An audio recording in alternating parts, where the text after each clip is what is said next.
Bonsoir, Madame la Présidente. En février dernier, la Ville a fait paraître une publicité dans les journaux locaux de Laval. Cette publicité faisait la promotion du métro, du pont 25, du campus Laval de l'Université de Montréal et de la place Belle. Je vais donner le document, j'en parle de cette publicité, vous m'avez un gros sous. En bas de cette publicité se trouvent les locaux de Belle, d'Evenco et du gouvernement du Québec. Le mois dernier, mon collègue, M. Renat Adam, a demandé qui avait payé cette publicité.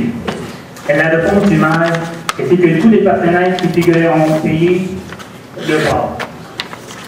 Madame la Présidente, nous avons découvert depuis que ce n'est pas le cas. Et en fait, cette publicité a été payée à 100% avec l'argent des low-tax. Ma question au maire Vaillancourt, quand est-ce que cette administration Vaillancourt va enfin saisir et utiliser l'argent des low-tax pour financer son parti? Merci. Madame la Présidente, je dois dire à M. Descottis qu'il a probablement très mal compris ma réponse. Ce que j'ai donné, puis je dois vérifier sur l'enregistrement que fait M. Médéo de nos débats. J'ai dit que la publicité que nous, on avait faite, c'est nous qui l'avons payée. Il ne vous montre pas des publicités, il vous montre une publicité. Il ne vous montre pas celle qui a été faite par Bell, qui a été payée par Bell, et celle qui a été faite par Evenco et qui a été payée par Evenco.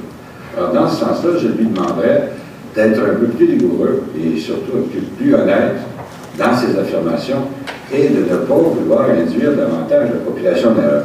Celle-ci est la publicité municipale. Et j'ai dit que quand c'est nous qui l'avions fait, et quand nous faisons la publicité, nous les payons. Celles qui ont été faites par Evenco ont été payées par Evenco et celles qui ont été faites par Bell ont été payées également par Bell. Alors, et pour tout le reste, madame, j'ai déjà répondu largement à la question. Bonsoir, Madame la Présidente. Bonsoir, Monsieur le maire. J'ai trois petites questions à poser.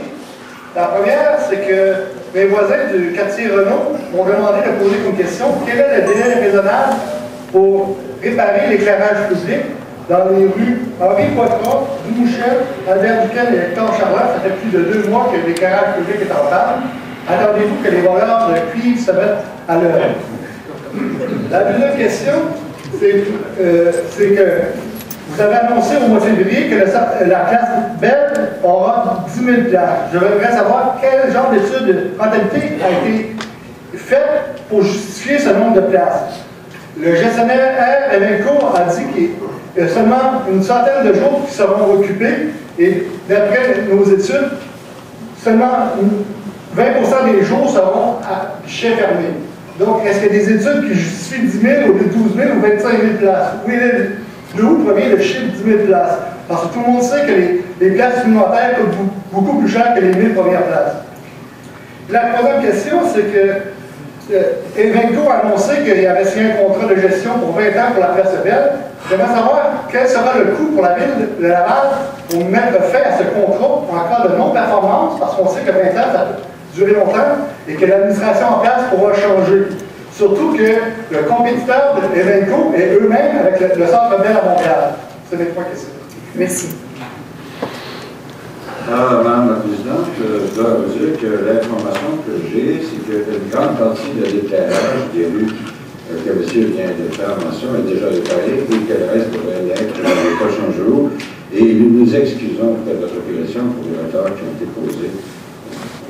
Quant à l'étude économique qui a prouvé que 10 000 places, c'est justifié, quand vous regardez que dans des villes de beaucoup moins d'importance, les stades déjà plus grands existent.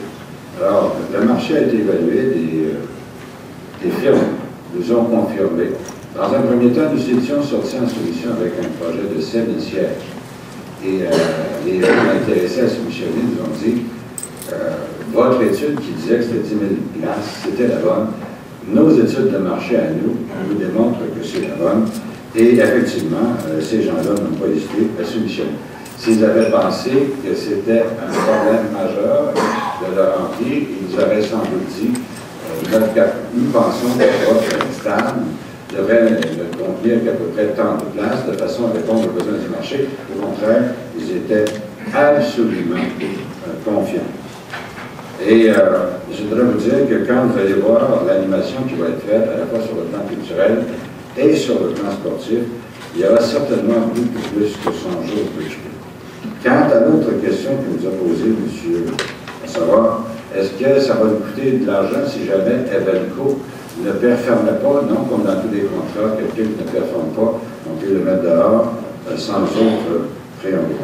Ceci étant dit, je voudrais dire que je pense qu'il a fait une erreur en comparant Evenco et Québécois comme étant propriétaires du Stade de Montréal. C'est bien Evenco et les Canadiens de Montréal qui sont propriétaires du Centre Bell à Montréal. Québécois sera propriétaire, ou sera plutôt non pas propriétaire, mais plutôt utilisateur et gestionnaire de celui de Québec. Et Québécois, c'est maintenant connu, a également soumissionné sur le Stade de Laval et souhaitait lui aussi avoir un stade de directeur. Monsieur Ham.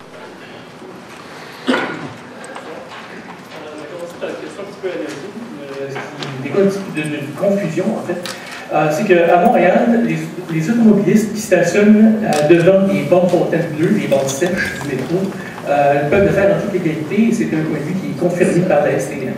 Alors, je me demande, j'ai fait la recherche sur le site de la ville, dans les qualifications administratives, dans les règlements, je ne trouve simplement pas l'information que je vous demande. Quel est le numéro du règlement municipal de la loi qui interdit le stationnement devant les bornes sèches bleues du métro? Merci, monsieur Adam. Est-ce que c'est la seule question? Ah, ok, excusez-moi. D'accord. Ah, okay. Je nous demandais aussi, pour passer à un autre règlement, le L6074. L'été dernier, quand la nouvelle sortie qu'il y avait le fonds de recherche et de secrétariat utilisé pas nécessairement aux fins de recherche et de secrétariat, il y a le porte-parole, M. Pascal Saint-Denis, qui avait fermé d'abord au Courrier Laval. Nous attendons les conclusions des vérifications du Mango et s'il est établi que des sommes n'auraient pas dû être touchées, elles seront retournées à la ville. Il a renchéri plus loin au devoir en disant que le pro était prêt à rembourser les dépenses que le ministère aura jugées inadmissibles, et cela même si la facture devait dépasser le million de dollars. Donc, on apprend aujourd'hui dans la presse qu'il y a un rapport préliminaire de vérification qui a été acheminé à la ville et qui dit qu'essentiellement, ces dépenses-là ne sont pas justifiées. Donc, ma question, étant donné que M. le maire a fait campagne en 2009 en se déclarant un homme de parole, est-ce que le parti dont il est le chef entend rembourser les sommes à la ville dont il est le maire pour être à la hauteur des engagements du porte-parole? Merci, monsieur. Et ma dernière question... Vous avez votre troisième? Oui. Je vais tout simplement reprendre une question que j'ai posée en août dernier, qui fait savoir que, sachant que les dépenses engagées par le parti, dont M. Brancourt est le chef, et remboursées par la ville dont il est le maire, et sont contraires au règlement des 74, la trésorière de la ville qui a autorisé le remboursement des dépenses, a-t-elle agi de son propre gré ou est-ce qu'elle a oublié ses directives? Merci. Madame la Présidente, relativement au règlement municipal qui concerne les bornes fontaines, il n'y a pas dans notre règlement municipal de distinction entre les bornes fontaines rouges et les bleus type de bornes sèches. Des vérifications qui ont été faites par nos services auprès de l'agence métropolitaine nous indiquent qu'ils souhaiteraient que nous les traitions de la même façon que les bornes fontaines actives. Parce qu'en termes de sécurité, on doit pouvoir y avoir accès. Ceci étant dit, nous avons demandé au service de recontacter la STM pour voir si...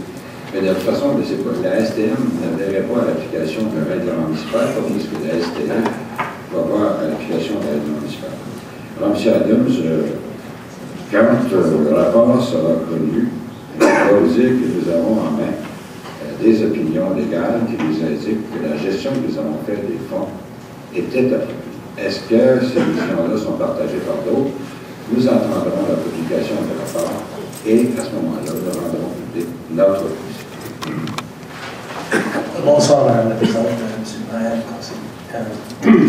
Cela fait déjà 3 mois depuis que je suis venu ici pour la première fois demander à cette administration d'intervenir dans le cas de différentes affiches sur un terrain privé que je définirais offensantes au regard à cause de leur dimension gigantesque, polluant l'environnement visuel des citoyens résidents à proximité.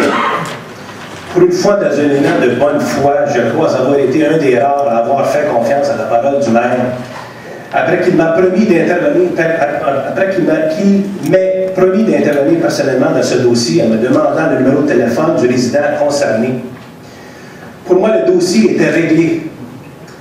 Je me rends compte au contraire, encore une fois, que ma confiance dans les promesses du maire était mal placée. Les pancartes sont toujours sur la rue Saint-Éléonore de Chamédie, toujours devant un terrain privé d'un couple âgé que ça fait 1 an et demi qu'ils essayent de l'enlever. J'avais demandé au maire d'appeler les gens de la construction, c'est des gens qui connaissent très bien, d'au moins faire enlever ces pancartes-là devant cette résidence.